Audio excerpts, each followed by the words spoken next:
We don't want this to be a license para maging legit yung mga koloro. Nakakaawa po yung may prangkisa talaga. So, lagyan po natin ng restrictions na talagang legitimate na carpooling lang. Dahil dito sa problema natin sa rising fuel prices ay nag-o-opt sa public transport. At napakadami po nila. Yung sa initial datos pa lang namin, nasa 30,000 yung nabawas sa sasakyan sa EDSA. Kaya makikita natin yung haba ng pila sa MRT, sa bus carousel natin, na tingin namin makakasolve to, makakatulong. Dahil yung mga, kunyari, may van ka, pribado ka, makapagsakay ka ng 10, di 10 bawas sa sasakyan yon, 10 bawas sa pampublikong transportasyon natin.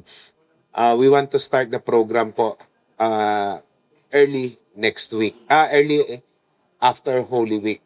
Sino-sino po ang pwedeng mag-avail nito?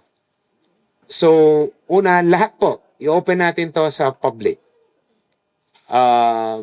Kahit individual cars ay pwede pong enroll dito sa atin pong carpooling. Ganon din po yung mga kumpanya.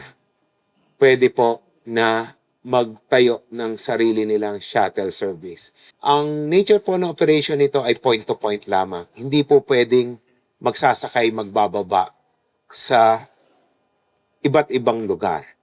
Pero pwede naman, kunyari, isang lugar kayo, bababa kayo sa Ortigas. 'Di ba? Pwedeng mga ilang stop sa Ortigas siguro pag-uusapan. Depende po sa application. Dahil gusto po namin na mas maraming makater ito. Pero again, hindi po pwede yung parang namamasada.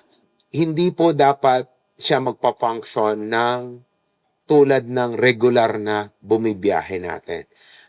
Dahil ayaw din naman po natin makaagaw ng pasahero noong mga legitimate na may prangkisa at bumibiyahe tulad ng mga jeepneys, buses, and yung mga UB Express natin.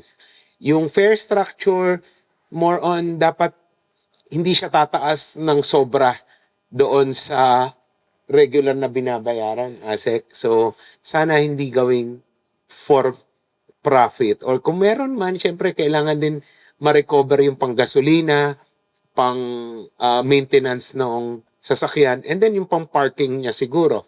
Dahil kung magdadala siya ng sasakyan.